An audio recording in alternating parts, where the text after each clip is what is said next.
Hello everyone and welcome back to the finals of the Grand Chess Tour. It's Maxime Vachier-Lagrave versus Ding Liren. They will be battling it out to see who takes first place. And before we check out the game, we do have some very nice photos, courtesy of Lennart Otis, official photographer of the Grand Chess Tour.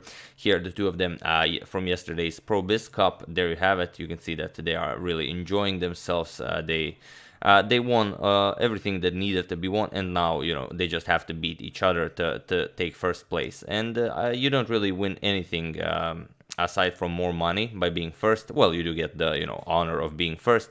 But I don't think neither of them are in it for the money. Ding gives all the money he wins, to his mother, and well, I think MVL will be perfectly fine with prize number 1 or prize number 2 money-wise. So I think both of them are here just to enjoy themselves and to play some good chess. So here we have a nice photo of this young gentleman making the first move for Maxime. Even though he played c4, Maxime did not enjoy c4, so he played something else.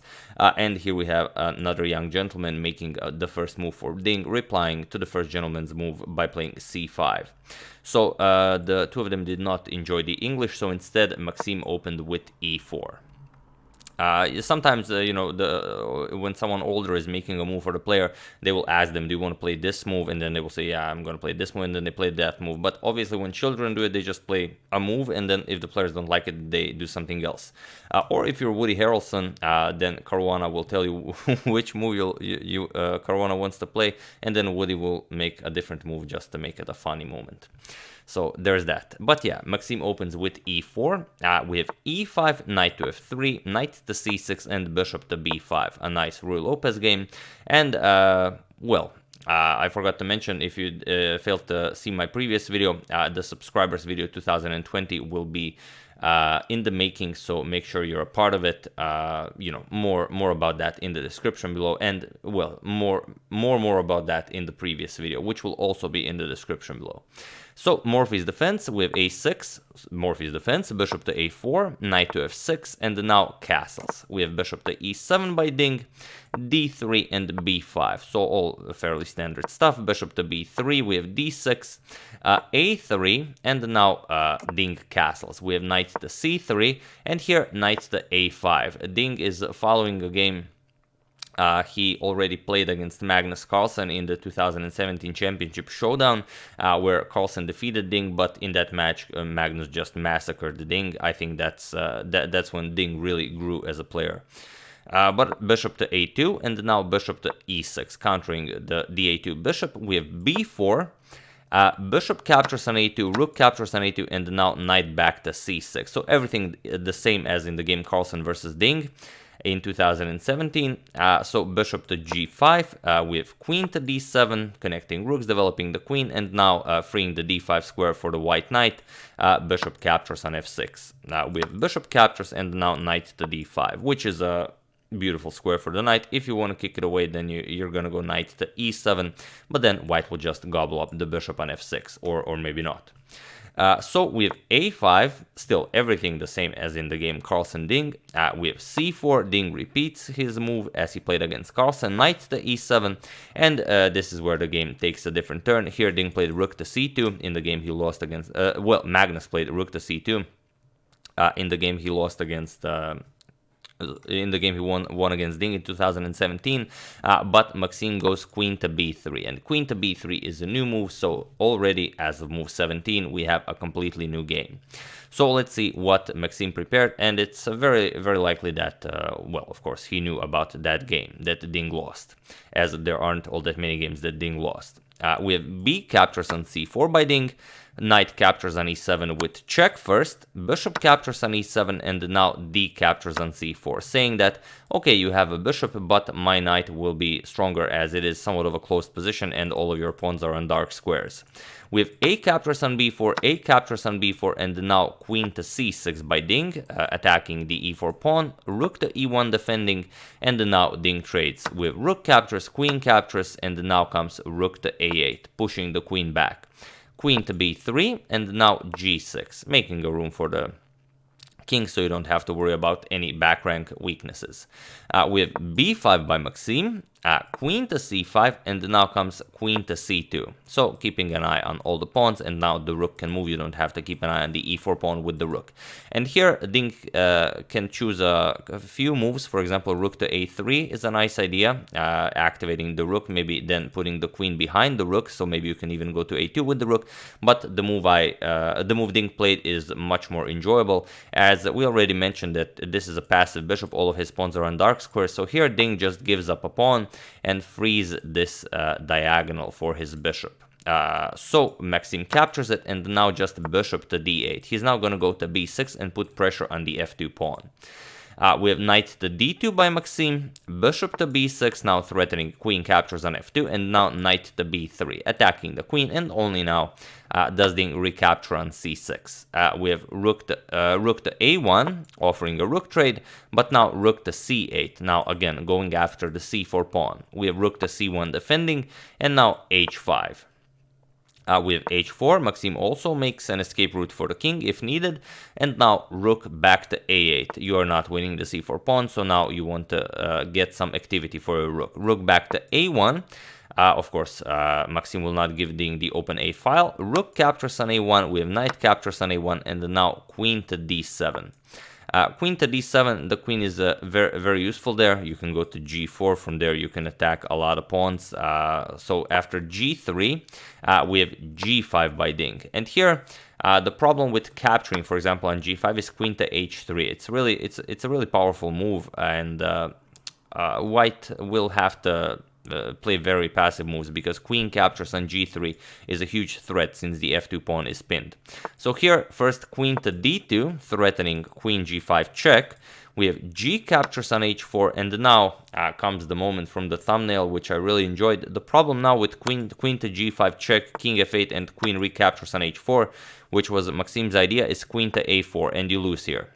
Because, well, the knight is trapped, you cannot save the knight, all of these squares are covered, and, well, there are no useful moves for white. So here, the move Maxim played, and why I used it in the thumbnail, is because it's just beautiful, c5. Because the d pawn is pinned, you cannot capture, since you lose the queen. Maxim Ding has to play bishop captures on c5, and now the same idea works. Now Maxim goes queen g5 check, king to f8, and only now queen captures on h4. Where it's not the same now. Queen to a4 doesn't win for Ding. Yes, the knight is trapped, but the bishop is no longer on b6, so you don't control the d8 square. So here, queen d8 check, and you will be able to use this diagonal to deliver perpetual checks. King g7, queen goes back to g5 check, and if the king goes back, you just repeat. And if not, for example, after queen to d8 check, you can even just go knight to, after king g7, you can even go knight to b3. And now, if the knight is captured, otherwise you're just going to bring it back into the game. Now you can also go queen g5 check, king h7, you can capture here, king g8, queen g5, and you will constantly be using this diagonal to deliver perpetual checks, and the black will be unable to get out of them. So, after queen captures on h4, Ding had the option of going queen to g4. It basically trades down into this endgame, where Ding has to decide whether he can take out Maxim in this endgame bishop against the knight being up a pawn, because if you don't trade queens, for example, if you try something else, queen to d8 check, queen g7, it's now going to be very difficult, because, well, there's the threat of queen d1 check, picking up the knight, and also there's just the threat of queen captures on g3, as the f pawn is still pinned. So anything other than trading queens here would just lose. So queen to g4 was definitely a good option for Ding, but he first goes king to e8, now he guards this square with the king, and now he's threatening queen to a4. So knight to b3, now threatening to either capture or just bring the knight into the game, and now comes queen to a4. And now comes a moment where Maxim really has to be careful. It's a really tough position for him, so feel free to pause the video and try to find the best way for Maxim to continue this game, while I give you a couple of seconds. For those of you who were able to do it, congratulations on finding such an impressive defensive idea. And for those of you who just want to enjoy the show, Maxim played knight captures on c5, but best is queen to h3. and now it's just controlling much more relevant squares. Now queen to c8 is also an idea, and now if you continue with queen captures on b3, queen to c8 check allows you the perpetual, because the pawn here is guarding these two squares and you will not be able to escape with the king. King e7, queen c7 check, king e6, now you're just gonna go up, queen c7, queen c8 check, king f6, queen to d8 check, king to g6, but now queen to g8 check, king f6, you're gonna repeat, and if you go back, then queen g5 check, and we once again control this diagonal and we can deliver perpetual checks. But Maxim went knight captures on c5, and now he goes into the most unpleasant endgame, where Ding is up a pawn, but also it's a very strong passed c pawn. So queen captures on h5, equalizing in pawns, but now queen captures on e4. We have queen to h8 check, king to e7, and now comes queen to c8. So here Maxim has to do everything in his power to not lose this game, as he's down a pawn and it's a very fast passed pawn. So he will either have to create some sort of a perpetual idea or hope that the Ding blunders. So queen to d4, centralizing the queen, now preparing to start pushing the c pawn. We have g4 by Maxim, c4 by Ding, with g5 by Maxim, c3 by Ding, and now king to g2, not allowing any queen d1 checks, and then just promoting the pawn all the way. With king to d6 now, starting to get the king into the game. Queen e4 check was also possible, as you would gain control of the c2 square, but this will now just show you how incredibly difficult the queen endgames are. We have f3, preventing e4, even though e4 is definitely playable here. If white captures, you just capture with check, and then again you have control of the c2 square. We have queen to d2 check by Ding, king h3, and now, of course, I hope none of you are considering c2 now, because that just loses. Queen d8 check, you move, and then you pick up the queen and control the queening square, like that. So after queen h3, we have king to d5 by Ding, and now queen to f5. So what do you do here? King back to c6. You could try pushing c2, but it's much too soon, because queen d7 again picks up the queen, and again you guard this, so you have to be careful. So king back to c6, guarding the d7 square, but now queen back to c8 check. We have king to d6, queen to f8 check, king to c6, and queen to c8 check. And now Ding finally starts going down the board.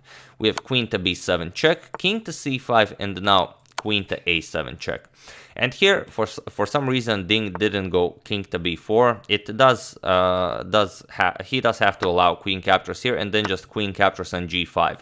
And now both pawns are guarded. Now you're just gonna bring the king slowly down the board and push this pawn. Although, okay, this is much easier said than done. The white queen has like a million checks you have to calculate. It's impossible to calculate them. You just have to know which way is the correct way. So Ding decided to go back, king to d6, but now queen b8 check. We have king to d5, now queen to b7 check. King to d4, now queen to e4 check. Here Ding parts with one of the pawns. King c5, queen captures with check, and now king to c4. Ding gives up a pawn to try and get more activity with the king. Queen e4 check, king b3, but now queen to b1 with check. King a3, we have queen to a1 with check, and now king to b4. We have queen to b1 with check, and now king to c5. And now there are no more checks other than useful checks other than queen to f5, which Maxim goes for, but now Ding is able to block with the queen.